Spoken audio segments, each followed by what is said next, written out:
Hey, what's happening? Chris Martinez. I am the host of Operation Agency Freedom, which is the podcast that you are listening to that is going to change your life. On today's episode, I wouldn't want to say a parental advisory, but we're going to talk about some sensitive matters. So what we're going to talk about today is when should you talk about political stuff in your agency? And if you know anything about me, I don't really ever post anything on social media. I don't really care what people do as long as they stay out of my way. And we're in very interesting times, both in the United States and if you're abroad, the world is kind of evolving, I would say. So if you've ever wondered about how you should integrate your own personal or political beliefs into your agency, or whether or not you should do that at all, whether or not those things should be a part of your marketing, and you want my opinion on all this, then you're going to really enjoy this episode. And of course, if I mention anything on the show, we'll have the links or anything like that inside of the show notes. So make sure that you go to the website to check that out. And of course, subscribe, because this is the best podcast on earth. So you should just subscribe. It'll make you happier. It'll make you a better looking person, and you'll be a little bit smarter every single week. So with that being said, let's head over to the episode.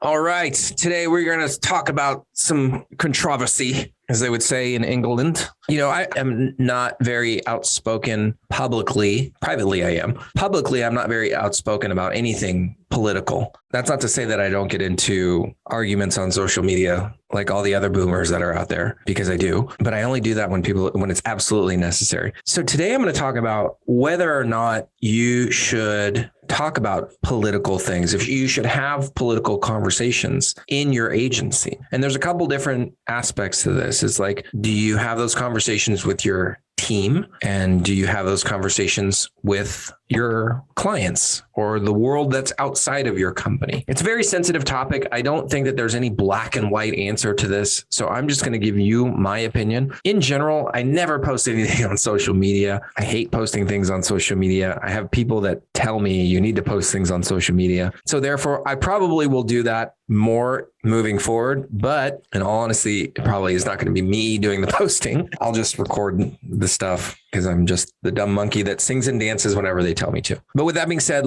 there comes a time and a place where it is appropriate and necessary to talk about politics or social issues inside of your agency. And so where should we start? Going back to myself, it's not that I don't post because I don't think it doesn't matter. One of the reasons I don't post is because I don't think that people really care what I have to say. And I don't think that they should care about what I have to say about certain things. There are certain things that I'm very qualified to talk about, and there's certain things that I'm not qualified to talk about. And those things, nobody should listen to me.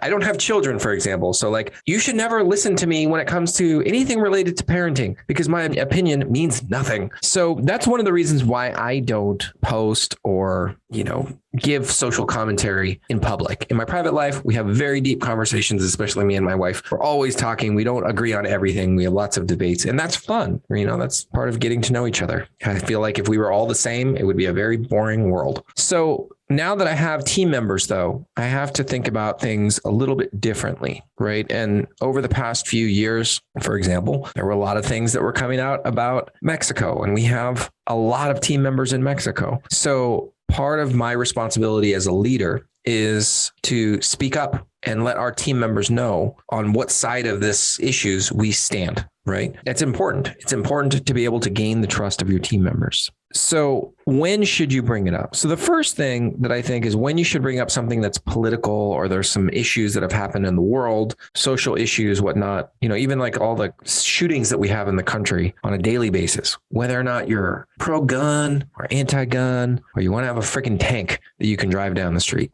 I don't give a shit. Do whatever you want. As long as you don't bother me, you're not hurting dogs, you're not hurting kids. I don't give a shit what you do. Do whatever makes you happy. But as a leader, if you recognize that your team members are scared, that is your time when you need to step up and address the issue. I personally believe that one of the roles of a leader, one of the prime responsibilities of a leader is to keep your people safe. That's both government and as a team, as a CEO of an agency or any business for that matter. One of your prime responsibilities as a leader is to keep your people safe. It's part of your job, right? Both physically and give them a safe place to operate, share ideas, and help to propel the company forward, right? Because you can have an unsafe workplace from an emotional standpoint. If it's a very hostile work environment, it's a very top-down leadership style. If ideas are not cultivated, if any new ideas are stomped out, that's bad,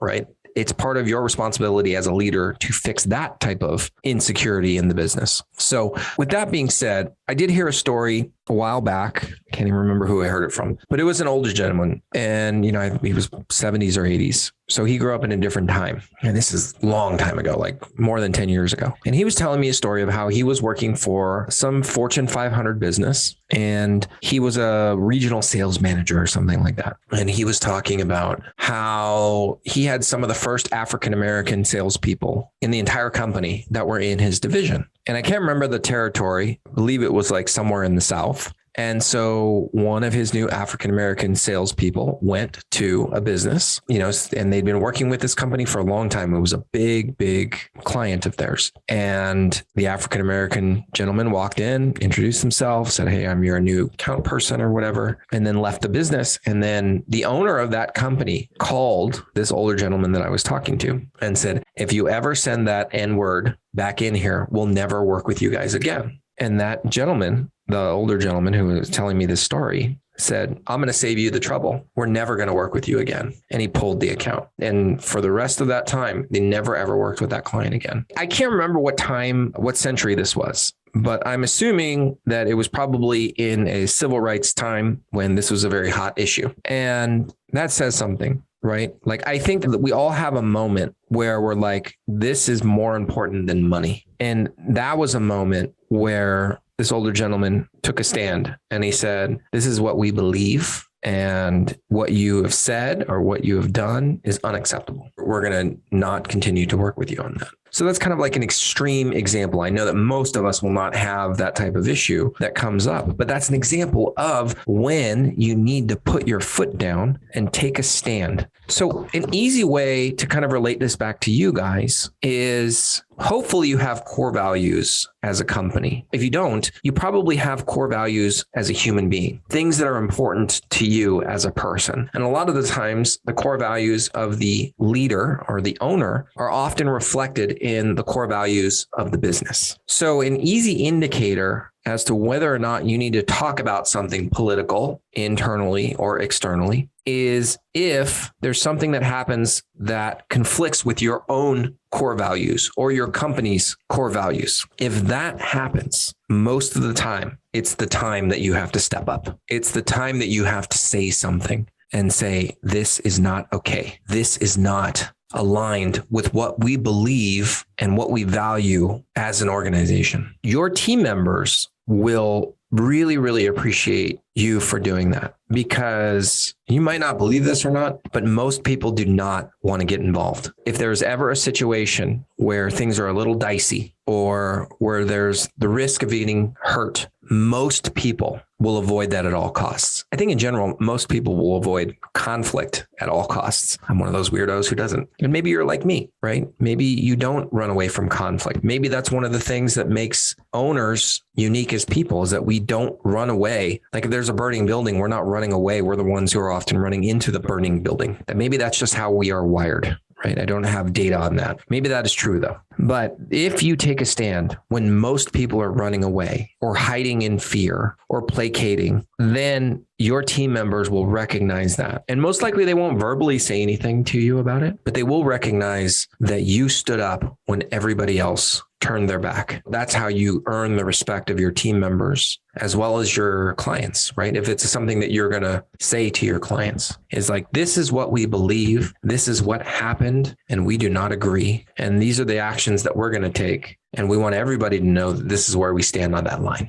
So don't be afraid to take a stand as a leader. Like, it's going to happen no matter what. Like, and if there's a big issue, and sometimes if you don't take a stand, then that's when people will start to put words in your mouth or say that you don't care. We see this a lot with companies that like, they do something really bad and they just decide, you know what, we're just going to like keep quiet for a little bit. And then people end up assuming the worst. So I encourage you as a leader that if there's something that comes up in life, outside the office, it's political, it's social, or whatever. If it's something that clearly goes against your core values and you recognize that your team members are essentially living in fear because of whatever happened, I encourage you as a leader to stand up and make a statement and make your team members feel safe again, right? Make them feel like you have their back. Let them know that you have their back. And I promise you, if you do that in the difficult moment, it will pay off in the long run. And your team members and your clients will also have a lot more respect for you. That's it for today.